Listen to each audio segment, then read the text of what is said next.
ಶ್ರೀಮಾನ್ ವೆಂಕಟನಾಥಾರ್ಯಃ ಕವಿತಾರ್ಕಿಕಕೇಸರಿ ವೇದಾಂತಾಚಾರ್ಯವರ್ಯೋ ಮೇ ಸನ್ನಿಧತ್ತಾಂ ಸದಾ ಹೃದಿ ಯೋ ನಿತ್ಯಮಚ್ಯುತಪದಾಂಬುಜಯುಗ್ಮರುಗ್ಮವ್ಯಾಮೋಹತಸ್ತರಿತರಾಣಿ ತೃಣಾಯ ಮೇನೆ ಅಸ್ಮದ್ಗುರೋರ್ಭಗವತೋಸ್ಯ ದಯೈಕಸಿಂಧೋಃ ರಾಮಾನುಜಸ್ಯ ಚರಣೌ ಶರಣಂ ಪ್ರಪದ್ಯೆ ವ್ಯಾಸಂ ವಸಿಷ್ಠನಪ್ತಾರಂ ಶಕ್ತೇಃ ಪೌತ್ರಮಕಲ್ಮಷಂ ಪರಾಶರಾತ್ಮಜಂ ವಂದೇ ಶುಕತಾತಂ ತಪೋನಿಧಿಂ ಕೃಷ್ಣಾಯ ವಾಸುದೇವಾಯ ಹರಗೆ ಪರಮಾತ್ಮನೆ ಪ್ರಣತಕ್ಲೇಶನಾಶಾಯ ಗೋವಿಂದಾಯ ನಮೋ ನಮಃ.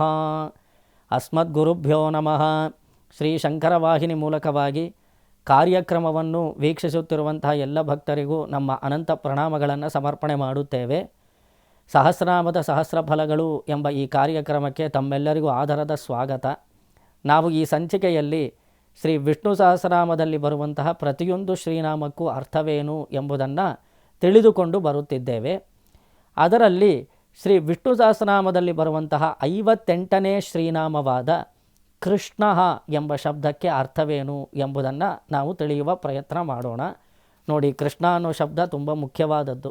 ಸಹಸ್ರನಾಮದ ಸಾರವೇ ಈ ಶ್ರೀ ಕೃಷ್ಣ ಎಂಬ ಶಬ್ದ ಎಂದು ಕೂಡ ಹೇಳಬಹುದು. ನೋಡಿ, ಕೃಷ್ಣ ಶಬ್ದಕ್ಕೆ ಹಲವಾರು ವಿಧವಾದ ಅರ್ಥವಿಶೇಷಗಳಿದೆ. ಕೃಷ್ಣ ಅಂದರೆ ಸಂಸ್ಕೃತ ಭಾಷೆಯಲ್ಲಿ ಕಪ್ಪು ಅಂತ ಕೂಡ ಹೇಳಬಹುದು. ಕೃಷ್ಣ ಎಂದರೆ ಆಕರ್ಷಣೆ ಎಂಬ ಅರ್ಥ ಕೂಡ ಇದೆ. ಎಲ್ಲರನ್ನೂ ಎಲ್ಲ ವಿಧದಲ್ಲೂ ಆಕರ್ಷಣೆ ಮಾಡುವಂತಹ ದಿವ್ಯವಾದ ಸ್ವರೂಪವುಳ್ಳವನು ಕೃಷ್ಣ ಪರಮಾತ್ಮ. ಅವನು ನೋಡಿದ ತಕ್ಷಣ ಎಲ್ಲರಿಗೂ ತುಂಬ ಪ್ರೀತಿಯಾಗತ್ತೆ. ನೋಡಿ, ಈ ಪರಿಯ ಸೊಬಗು ಇನ್ನಾವ ದೇವರಲ್ಲೂ ನಾ ಕಾಣೆ, ಗೋಪಿ ಜನಪ್ರಿಯ ಗೋಪಾಲನಲ್ಲದೆ ಎಂಬ ದಾಸವಾಣಿಯಂತೆ ಕೃಷ್ಣನ ಅದ್ಭುತವಾದ ಸ್ವರೂಪ ಯಾರಿಗೆ ಇಷ್ಟವಾಗೋದಿಲ್ಲ. ನೋಡಿ, ಎಲ್ಲರಿಗೂ ಅಚ್ಚುಮೆಚ್ಚು. ಕೃಷ್ಣನ ನೋಡಿದ ತಕ್ಷಣ ಎಲ್ಲರೂ ಮನಸ್ಸು ಕರಗಿ ಕೃಷ್ಣನನ್ನು ಪ್ರೇಮ ಮಾಡಲು ಪ್ರಾರಂಭಿಸುತ್ತಾರೆ. ತನ್ನ ದಿವ್ಯವಾದ ಅದ್ಭುತವಾದ ಸಾಕ್ಷಾತ್ ಮನ್ಮಥ ಸ್ವರೂಪವನ್ನು ಪ್ರದರ್ಶನ ಮಾಡಿ ಎಲ್ಲರನ್ನೂ ಆಕರ್ಷಣೆ ಮಾಡುವಂಥವನು ಕೃಷ್ಣ ಪರಮಾತ್ಮ. ಸೌಂದರ್ಯ ಮಾತ್ರವಲ್ಲದೆ ಗುಣಗಳು, ಅವನಲ್ಲಿ ಅನೇಕ ಕಲ್ಯಾಣ ಗುಣಗಳು ನೆಲೆಸಿವೆ. ಎಲ್ಲ ಗುಣಗಳ ಪ್ರದರ್ಶನದ ಮೂಲಕ ಎಲ್ಲರನ್ನೂ ಆಕರ್ಷಣೆ ಮಾಡುವಂತಹವನು ಕೃಷ್ಣ ಪರಮಾತ್ಮ. ಈ ಸಂದರ್ಭದಲ್ಲಿ ಬರುವಂತಹ ಕೃಷ್ಣ ಶಬ್ದಕ್ಕೆ ಅಂದರೆ ಸಹಸ್ರನಾಮದಲ್ಲಿ ಬರುವಂತಹ ಸಾಂದರ್ಭಿಕಾರ್ಥ ಎಂಬುದು ತುಂಬ ಮುಖ್ಯ. ಇಲ್ಲಿ 58ನೇ ಶ್ರೀನಾಮವಾಗಿ ಭೀಷ್ಮಾಚಾರ್ಯರು ಯುಧಿಷ್ಠಿರನಿಗೆ ಶ್ರೀ ಕೃಷ್ಣ ಶಬ್ದವನ್ನು ಉಪದೇಶ ಮಾಡಿದ್ದಾರೆ. ಇದಕ್ಕೆ ಅರ್ಥ ಹೇಳಬೇಕಾದ್ರೆ ಪರಾಶರ ಭಟ್ಟರು ಕೃಷಿ ಭೂವಾಚಕ ಶಬ್ದ ನಶ್ಚ ನಿವೃತ್ತಿವಾಚಕ ವಿಷ್ಣು ತದ್ಭಾವಯೋಗಾಶ್ಚ ಕೃಷ್ಣೋ ಭವತಿ ಶಾಶ್ವತಃ ಎಂದು ಅರ್ಥ ಹೇಳಿದ್ದಾರೆ.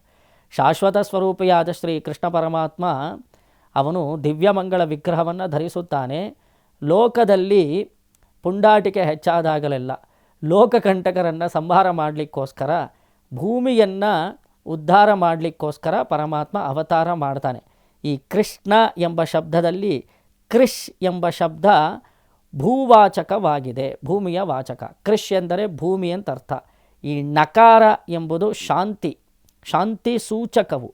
ಈ ಎರಡು ಸೇರಿದಾಗ, ಕೃಷ್ಣ ಎಂದು ಸೇರಿದಾಗ, ಭೂಮಿಯಲ್ಲಿ ಯಾರು ಶಾಂತಿಯನ್ನು ನೆಲೆಗೊಳಿಸುತ್ತಾನೋ, ಯಾರು ತನ್ನ ಗುಣಗಳ ಪ್ರದರ್ಶನದ ಮೂಲಕ ಭೂಮಿಯಲ್ಲಿ ಶಾಂತಿಯನ್ನು ಏರ್ಪಡಿಸುತ್ತಾನೋ ಅಂಥವನನ್ನು ಕೃಷ್ಣ ಎಂದು ಕರೆಯುತ್ತಾರೆ. ಏಕಾಂತ ಲೀಲಾ ರಸತೋ ನಿವೃತ್ತಃ ಕೃಷ್ಣ ಉಚ್ಯತೆ. ತನ್ನ ಲೀಲೆಯನ್ನು ಪ್ರದರ್ಶನ ಮಾಡುವುದರ ಮೂಲಕ, ರಸಪ್ರದರ್ಶನವನ್ನು ಮಾಡುವುದರ ಮೂಲಕ ಜೀವಲೋಕದಲ್ಲಿರುವಂತಹ ಎಲ್ಲ ಚೇತನರಿಗೂ ಸಂತೋಷವನ್ನುಂಟು ಮಾಡುವವನು ಕೃಷ್ಣನು. ನೋಡಿ, ತನ್ನ ಲೀಲೆಗೋಸ್ಕರವೇ ಈ ಲೀಲಾ ಪ್ರಪಂಚವನ್ನು ಸೃಷ್ಟಿ ಮಾಡಿದ್ದಾನೆ. ಭಗವಂತನಿಗಿದು ಲೀಲಾ ವಿಭೂತಿ. ಭಗವಂತನಿಗೆ 2 ವಿಧವಾದ ವಿಭೂತಿಗಳಿದೆ ಎಂದು ನಮಗೆ ಶಾಸ್ತ್ರ ತಿಳಿಸತ್ತೆ. ನಿತ್ಯ ವಿಭೂತಿಯಾಗಿರುವಂಥದ್ದು ಶ್ರೀವೈಕುಂಠ, ಇದು ಲೀಲಾ ವಿಭೂತಿ. ಇದು ಲೀಲಾರಸಕ್ಕೋಸ್ಕರ ಏರ್ಪಟ್ಟಿರುವಂತಹ ಒಂದು ದಿವ್ಯವಾದ ಕ್ಷೇತ್ರ. ಈ ಭೂಮಿಯಲ್ಲಿ ಪರಿತ್ರಾಣಾಯ ಸಾಧೂನಾಂ ವಿನಾಶಾಯ ಚ ದುಷ್ಕೃತಾಂ ಎಂಬಂತೆ ದುಷ್ಕರ್ಮಗಳನ್ನು ಮಾಡುವಂತಹ ಅಸುರರನ್ನು ಸಂಹಾರ ಮಾಡಿ ಧರ್ಮ ಸಂಸ್ಥಾಪನೆ ಮಾಡುವ ನೆಪದಲ್ಲಿ ತನ್ನ ಒಳಗಡೆ ನೆಲೆಸಿರುವಂತಹ ಎಲ್ಲ ಗುಣಗಳನ್ನು ಪ್ರದರ್ಶನ ಮಾಡ್ತಾನೆ ಪರಮಾತ್ಮ. ನೋಡಿ, ತನ್ನಲ್ಲಿ ದಯೆ ಎಂಬ ಗುಣ ಇದೆ, ಸೌಶಲ್ಯವೆಂಬ ಗುಣ ಇದೆ, ಸೌಲಭ್ಯವೆಂಬ ಗುಣ ಇದೆ, ಸೌಂದರ್ಯ ಅಂತ ಒಂದು ವಿಷಯ ಇದೆ ಅಂತ ಇಟ್ಕೊಳ್ಳಿ. ಇದು ಪರಮಾತ್ಮನಲ್ಲಿ ಸೌಂದರ್ಯವಿದೆ. ಅವನು ನಿತ್ಯ ವಿಭೂತಿಯಲ್ಲೇ ಇದ್ದರೆ ಆ ಸೌಂದರ್ಯಕ್ಕೆ ಏನಾದರೂ ಪ್ರಯೋಜನ ಇದೆಯಾ? ನೋಡಿ, ಅಲ್ಲಿ ನಿತ್ಯ ಸೂರಿಗಳೆಲ್ಲ ಮಂಗಳಾಶಾಸನ ಮಾಡ್ತಾರೆ, ಅವರೆಲ್ಲ ಯೋಗ್ಯರು. ಆದರೆ ಅವನ ದಿವ್ಯವಾದ ಸೌಂದರ್ಯವನ್ನು ಭೂಲೋಕದಲ್ಲಿ ಕಷ್ಟಪಡ್ತಾ ಇರುವಂಥ ನಾವು ಕೂಡ ಅನುಭವಿಸಬೇಕಲ್ವೇ? ಅವನು ಸೌಂದರ್ಯವನ್ನು ನೋಡಿ ನಾವು ಆನಂದಪಟ್ಟು ಅವನಿಗೆ ಮಂಗಳಾಶಾಸನ ಮಾಡಿದಾಗ ತಾನೇ ನಮ್ಮ ಒಂದು ನಾವು ಜನ್ಮ ಪಡ್ಕೊಳ್ಳೋದಕ್ಕೂ ಒಂದು ಸಾರ್ಥಕತೆ ಏರ್ಪಡತ್ತೆ. ನಾವು ಒಂದು ಉದ್ಧಾರವಾಗಬೇಕು ಅಂದರೆ ನಾವು ಭಗವಂತನಿಗೆ ಕೈಂಕರ್ಯ ಮಾಡಬೇಕು. ಅದಕ್ಕೆ ಉಚಿತವಾದ ಸ್ವರೂಪದಲ್ಲಿ ಪರಮಾತ್ಮ ನಮಗೆ ದರ್ಶನ ಕೊಡಬೇಕಲ್ಲ. ಆ ಸೌಂದರ್ಯವೆಂಬ ಗುಣ ಅವನು ಭೂಲೋಕದಲ್ಲಿ ಅವತಾರ ಮಾಡಿದಾಗ ಲೌಕಿಕರ ದೃಷ್ಟಿಗೆ ಪ್ರಾಪ್ತವಾಗತ್ತೆ. ಆದ್ದರಿಂದ ಗುಣ ಪ್ರದರ್ಶನದ ಮೂಲಕ ಸೌಂದರ್ಯ ನೋಡಿದ ತಕ್ಷಣ ಎಲ್ಲರೂ ಓಡೋಡಿ ಬಂದು ಅವನನ್ನು ಅಪ್ಕೊಳ್ತಾರೆ. ಗೋಕುಲದಲ್ಲಿ ಗೋವಳ ಸ್ತ್ರೀಯರೆಲ್ಲ ಸೇರಿ ಕೃಷ್ಣ ಪರಮಾತ್ಮನ ಸೌಂದರ್ಯಕ್ಕೆ ತಾನೇ ಸೋತರು. ಅವನು ವೇಣುನಾದ ಮಾಡ್ತಾ ಬೃಂದಾವನದಲ್ಲಿ ಸಂಚಾರ ಮಾಡ್ತಾ ಇರಬೇಕಾದ್ರೆ ಅಷ್ಟೂ ಜನ ಗೋಪಿಕೆಯರು ಅವನ ದಿವ್ಯವಾದ ಸೌಂದರ್ಯಕ್ಕೆ ಸೋತರು. ಈ ಗುಣ, ಅದ್ಭುತವಾದ ಗುಣಗಳ ಪ್ರಾಕಟ್ಯ ನಮಗೆ ಅವತಾರ ಕಾಲದಲ್ಲಿ ಪ್ರಾಪ್ತವಾಗತ್ತೆ. ಆದ್ದರಿಂದ ತನ್ನ ಲೀಲಾರಸವನ್ನು ರಸೋವೈ ಸಹ ರಸಗಹ್ಯೇವಾಯಂ ಲಬ್ಧ್ವಾನಂದಿ ಭವತಿ ಎಂದು ನಮಗೆ ವೇದ ಹೇಳುತ್ತೆ. ಯಾರು ಪರಮಾತ್ಮನೆಂಬ ರಸವನ್ನು ಪಾನ ಮಾಡುತ್ತಾನೋ ಅವನಿಗೆ ದಿವ್ಯವಾದ ಆನಂದ ಪ್ರಾಪ್ತವಾಗುತ್ತದೆ. ನಾವೆಲ್ಲ ಜೀವನದಲ್ಲಿ ತುಂಬ ಸಂತೋಷ ಪಡಬೇಕಾದ್ರೆ, ನಿರತಿಶಯವಾದ ಆನಂದ ನಮಗೆ ಲಭ್ಯವಾಗಬೇಕಾದ್ರೆ ಜನ್ಮ ಕರ್ಮ ಚ ಮೇ ದಿವ್ಯಂ ಎಂದು ಹೇಳಲ್ಪಡುವಂತಹ ದಿವ್ಯವಾದ ಶ್ರೀಕೃಷ್ಣನ ಕಥಾರಸದಲ್ಲಿ ನಾವು ತೊಡಗಿಕೊಳ್ಳಬೇಕು, ಕೃಷ್ಣನನ್ನು ಅನುಭವಿಸಬೇಕು. ಕೃಷ್ಣನೇ ರಸಸ್ವರೂಪಿಯಾಗಿದ್ದಾನೆ. ಈ ರಸಪ್ರದರ್ಶನದ ಮೂಲಕ ಲೋಕವನ್ನೇ ಆಕರ್ಷಣೆ ಮಾಡುವಂಥವನು ಕೃಷ್ಣನು, ಕೃಷ್ಣ ಶಬ್ದ ವಾಚ್ಯನು ಎಂದು ಹೇಳಬಹುದು. ಈ ಸಾಕ್ಷಾತ್ ಪರಮಾತ್ಮನು ಕ್ಷೀರಾಬ್ಧಿಯನ್ನು ಬಿಟ್ಟು ಗೋಕುಲದಲ್ಲಿ ಯಶೋಧಾನಂದನಾಗಿ, ಮುದ್ದು ಕಂದನಾಗಿ ಅವತಾರ ಮಾಡಬೇಕಾದ್ರೆ ಹಲವಾರು ವಿಧವಾದ ಲೀಲಾ ವಿನೋದಗಳನ್ನು ಮಾಡ್ತಾನೆ. ಅದನ್ನು ಕೃಷ್ಣ ಕರ್ಣಾಮೃತದಲ್ಲಿ ಲೀಲಾಶುಕರು ಅದ್ಭುತವಾಗಿ ವರ್ಣನೆ ಮಾಡ್ತಾರೆ. ಅದರಲ್ಲಿ ಒಂದು ಸುಂದರವಾದ ಶ್ಲೋಕ ನೋಡಿ. ಈ ಶ್ಲೋಕ ಉಕ್ತಿ ಪ್ರತ್ಯುಕ್ತಿ ಕ್ರಮದಲ್ಲಿ ಬರುತ್ತೆ. ಯಶೋಧಾದೇವಿಗೂ ಕೃಷ್ಣನಿಗೂ ನಡುವೆ ಏರ್ಪಡುವಂತಹ ಒಂದು ಸಂವಾದ, ಅದನ್ನು ಒಂದೇ ಶ್ಲೋಕದಲ್ಲಿ ತೋರಿಸ್ತಾರೆ ಲೀಲಾಶುಕರು. ಮಾತಃ ಕಿಂ ಯದುನಾಥ ದೇಹಿ ಚಷಕಂ ಕಿಂ ತೇನ ಪಾತುಂ ಪಯಃ ತನ್ನಾಸ್ತ್ಯದ್ಯ ಕದಾಸ್ತಿ ವಾ ನಿಶಿನಿಶಾ ಕಿಂ ವಾಂಧಕಾರೋದಯೇ ಆಮೀಲ್ಯಾಕ್ಷಯುಗಂ ನಿಶಾಪ್ಯುಪಗತಾ ದೇಹೀತಿ ಮಾತುರ್ಮುಹುಃ ವಕ್ಷೋಂಜಾಂಬರ ಕರ್ಷಣೋದ್ಯತಕರಃ ಕೃಷ್ಣಸ್ಸ ಪುಷ್ಣಾತು ನಃ ಎಂದು ಲೀಲಾಶುಕರು ಕೃಷ್ಣನ ದಿವ್ಯವಾದ ಲೀಲೆಯನ್ನು ಸ್ಮರಿಸುತ್ತಾರೆ. ಕೃಷ್ಣ ಸ ಪುಷ್ಣಾತು ನಃ, ಅಂತಹ ಕೃಷ್ಣ ಪರಮಾತ್ಮನು ನಮಗೆ ಸರ್ವವಿಧವಾದ ಸುಖವನ್ನುಂಟು ಮಾಡಲಿ. ಅವನು ಎಂತಹ ಕೃಷ್ಣನು ಎಂದು ಕೇಳಿದರೆ, ಬೆಳಗ್ಗೆ ಅವನು ಮಲಗಿದಾನೆ ತೊಟ್ಟಿಲಿನಲ್ಲಿ. ಯಶೋಧಾದೇವಿ ಉಷಕಾಲದಲ್ಲೇ ಎದ್ದು ಗೋವುಗಳಿಂದ ಹಾಲನ್ನು ಕರೆಯುತ್ತಿದ್ದಾಳೆ. ಅವಳು ಹಾಲು ಕರಿಬೇಕಾದ್ರೆ ಎಂತಹ ಮಂಗಳಕರವಾದ ವಾತಾವರಣ ನೋಡಿ. ಅವಳು ಕೊರಳಿಗೆ ದಿವ್ಯವಾದ ಆಭರಣಗಳನ್ನು ಧರಿಸಿದ್ದಾಳೆ. ಅವಳ ದೇಹದಿಂದ ದಿವ್ಯವಾದ ಗಂಧ ಹೊರಹೊಮ್ಮುತ್ತಿದೆ. ಅವಳು ಕೆಚ್ಚಲಿನಿಂದ ಹಾಲು ಕರಿಬೇಕಾದ್ರೆ ಪಾತ್ರೆಯೊಳಗಡೆ ಹಾಲು ಸುರಿಯೋ ಶಬ್ದ ಕೇಳಿಸತ್ತೆ. ಸರ್ ಸರ್ ಸರ್ ಎಂದು ಶಬ್ದ ಕೇಳಿಸತ್ತೆ.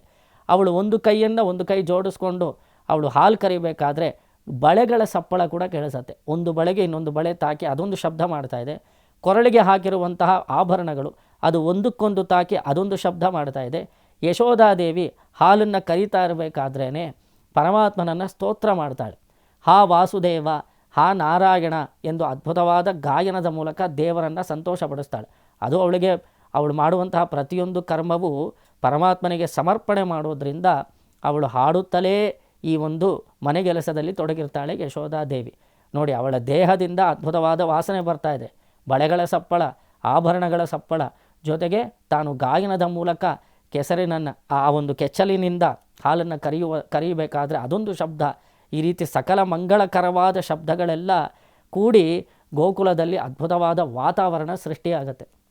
ಈ ಕೃಷ್ಣ ಪರಮಾತ್ಮ ತೊಟ್ಟಿಲನ್ನು ಮಲಗಿದ್ದವನು ಈ ಸಪ್ಪಳಕ್ಕೆ ಎದ್ದು ಓಡೋಡಿ ಬಂದು ಹಿಂಬದಿಯಿಂದ ಯಶೋಧಾದೇವಿಯ ಬೆನ್ನನ್ನು ಅವನು ಆಲಿಂಗನ ಮಾಡಿಕೊಂಡು ಅಮ್ಮ ಎಂದು ಕರೆಯುತ್ತಾನೆ. ನೋಡಿ, ವಿಶ್ವವೇ ಪರಮಾತ್ಮನನ್ನು ತಂದೆ ತಾಯಿ ಎಂದು ಸ್ತೋತ್ರ ಮಾಡುತ್ತೆ.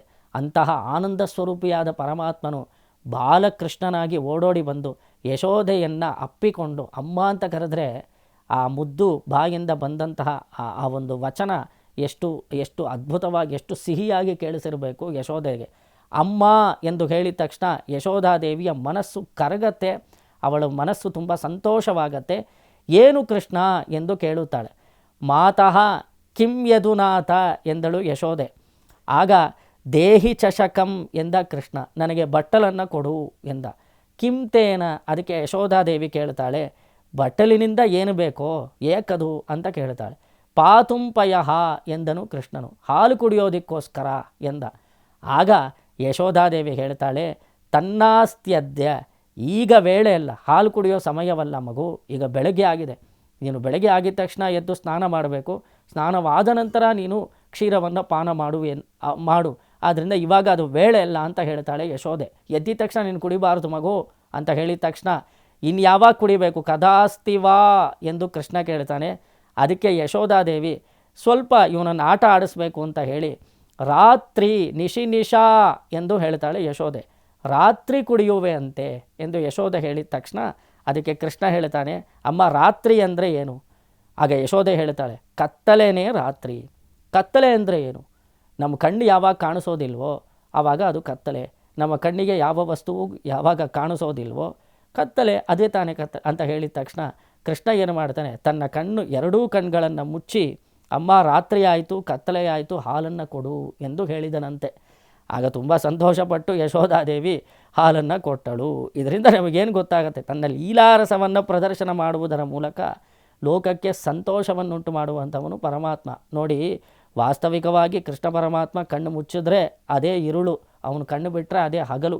ದಿವಿಸೂರ್ಯ ಸಹಸ್ರಸ್ಯ ಭವೇತ್ ಯುಗಪದುತ್ಥಿತ ಯದೇವಾ ಸದೃಶೇ ಸಾ ಸ್ಯಾದ್ ಭಾಸಸ್ತಸ್ಯ ಮಹಾತ್ಮನಃ ಕಿರೀಟಿನಂ ಗದಿನಂ ಚಕ್ರಿಣಂ ಚ ತೇಜೋರಾಶಿಂ ಸರ್ವತೋ ದೀಪ್ತಮಂತಂ. ಸಕಲ ದೇವತೆಗಳು ಪರಮಾತ್ಮನ ಅಂಗಸಂಭೂತರಾದ ಕಾರಣ ಅವನ ಒಂದು ಕಣ್ಣಲ್ಲಿ ಸೂರ್ಯ ಇರ್ತಾನೆ, ಒಂದೊಂದು ಕಣ್ಣಲ್ಲಿ ಚಂದ್ರ ಇರ್ತಾನಲ್ವೋ. ಇವಳು ಯಶೋಧ ಏನು ಹೇಳಿದ್ಲು, ಕತ್ಲಾಗಿದ ತಕ್ಷಣ ಹಾಲು ಕೊಡ್ತೀನಿ ಅಂತ ಹೇಳಿದ ತಕ್ಷಣ ಅವ್ನು ಕಣ್ಣು ಮುಚ್ಚಿದ್ರೆ ಅದೇ ಕತ್ತಲು, ಅವನು ಕಣ್ಣು ಬಿಟ್ಟರೆ ಅದೇ ಹಗಲು. ಆದ್ದರಿಂದ ಅವನೇನೋ ಮಾಡ್ದ ಕೃಷ್ಣ, ಆದರೆ ಅದನ್ನು ಅರ್ಥ ಮಾಡ್ಕೊಳ್ಳಿಲ್ಲ ಯಶೋದೆ ಇವನು ನನ್ನ ಕಂದ ಎಂದು ವಾತ್ಸಲ್ಯದಿಂದ ಇವನು ಯಾರೋ ಪರಮಾತ್ಮ ಎಂದು ಯಶೋಧಾದೇವಿ ಭಾವಿಸ್ಬಿಟ್ರೆ ಅದರಲ್ಲಿ ಏನಾದರೂ ಸ್ವಾರಸ್ಯ ಇದೆಯಾ ನೋಡಿ.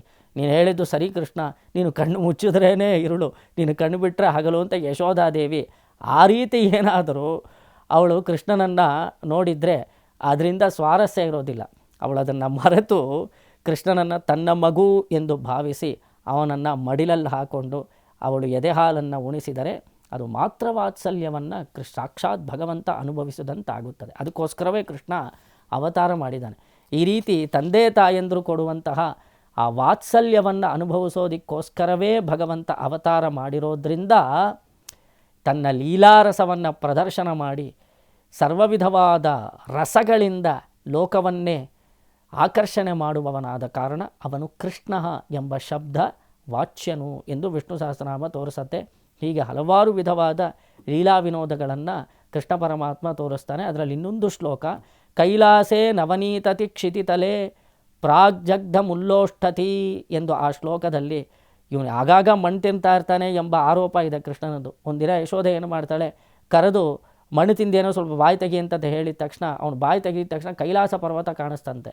ಅದಕ್ಕೆ ಅವಳು ಕೈಲಾಸ ಪರ್ವತ ನೋಡಿದ ತಕ್ಷಣ ಅದನ್ನು ಕೈಲಾಸ ಅಂತ ಭಾವಿಸ್ತಿಲ್ಲ ಯಶೋದೆ. ಅಯ್ಯೋ, ನಾನು ಕೊಟ್ಟಂತಹ ಬೆಣ್ಣೆ ಕೈಲಾಸ ಪರ್ವತವಾಗಿ ಕಾಣಿಸ್ತಾ ಇದೆಯೇನೋ ಎಂದು ಅವಳಿಗೆ ಕಣ್ಣಿಗೆ ಅದು ಕಾಣಿಸ್ತು. ಅವಳು ಆ ಬೆಣ್ಣೆಯನ್ನೆಲ್ಲ ತೆಗೆದು ಮಾತ್ರ ಜೀರ್ಣಧಿಯ ದೃಢಂ ಚಕಿತಯ ನಷ್ಟಾಸ್ಮಿ ದೃಷ್ಟಪ್ಪಯ, ನಾನು ಎಷ್ಟು ಬೆಣ್ಣೆ ಕುಡಿಸೋದು. ಒಂದು ಸರಿ ಬಾಲ್ ತೆಗೆದಿದ ತಕ್ಷಣ ಅದು ಕ್ಷೀರಸಾಗರ, ಆ ಬಾಯಲ್ಲಿ ಹಾಲಿರೋ ಥರ ಕಾಣಿಸ್ತು. ಕ್ಷೀರಸಾಗರವನ್ನೇ ನೋಡಿ ಅಯ್ಯೋ, ರಾತ್ರಿ ಹಾಲು ಕುಡಿಸಿದ್ದು ಮಗು ಇನ್ನೂ ಒಳಗಡೆ, ಅದಕ್ಕೆ ಸರಿಯಾಗಿ ಪಥ್ಯವಾಗಲಿಲ್ವೇನೋ, ಹಾಲು ಪೂರ್ತಿಯಾಗಿ ಜೀರ್ಣವಾಗಲಿಲ್ಲ ಮಗುವಿಗೆ. ಈ ಗೋಕುಲದಲ್ಲಿ ಬೇರೆ ಹೆಂಗಸರ ಕೆಟ್ಟ ದೃಷ್ಟಿ ಕೃಷ್ಣನಿಗೆ ತಾಕಿದೆ ಅಂತ ಕಾಣಿಸುತ್ತೆ. ಅವನು ಬೆಣ್ಣೆ ತಿಂದರೂ ಕೂಡ ಅದು ಪೂರ್ತಿಯಾಗಿ ಜೀರ್ಣವಾಗ್ತಾ ಇಲ್ಲ, ಹಾಲು ಕುಡಿದ್ರೂ ಕೂಡ ಅವನಿಗೆ ಜೀರ್ಣವಾಗ್ತಾ ಇಲ್ಲ ಅಂತ ಕಾಣಿಸುತ್ತೆ. ವಾಸ್ತವಿಕವಾಗಿ ಕೃಷ್ಣನ ಬಾಯಲ್ಲಿ ಕೈಲಾಸ ಪರ್ವತವನ್ನು, ಕ್ಷೀರ ಸಮುದ್ರವನ್ನು ನೋಡಿದಳು ಯಶೋದೆ. ಆದರೆ ಅದನ್ನು ನೋಡಿದಾಗಲೂ ಸಹ ಇದು ಬೆಣ್ಣೆ, ಇದು ಹಾಲು ಎಂದು ಭಾವಿಸಿದವಳು ಕೃಷ್ಣನಿಗೆ ಜೀರ್ಣವಾಗ್ತಾ ಇಲ್ಲ ಅಂತ ಕಾಣಿಸುತ್ತೆ ಅಂತ ಹೇಳಿ ತನ್ನ ಎಡಗೈಯಲ್ಲಿ ಉಪ್ಪನ್ನು ಹಿಡ್ಕೊಂಡು ಅಪ್ರದಕ್ಷಿಣವಾಗಿ ಕೃಷ್ಣನನ್ನು ಮೂರು ಬಾರಿ ನಿವಾಳಿಸಿ ಥೂ ಥೂ ಥೂ ಎಂದು ಉಗಿಯೋ ಎಂದು ಹೇಳಿ ಅದನ್ನು ಉಗಿದಿದ ತಕ್ಷಣ ಆ ಉಪ್ಪಿನಿಂದ ದೃಷ್ಟಿ ತೆಗೆದಲಂತೆ ಯಶೋದೆ. ಆ ರೀತಿ ತನ್ನ ಲೀಲಾರಸವನ್ನು ಪ್ರದರ್ಶನ ಮಾಡುವುದರ ಮೂಲಕ ಎಲ್ಲರನ್ನು ಸಂತೋಷಪಡಿಸಿದವನು ಕೃಷ್ಣ ಎಂದು ಕರೆಯಲ್ಪಡುವವನು. ಶ್ರೀಮತೆ ರಾಮಾನುಜಾಯ ನಮಃ.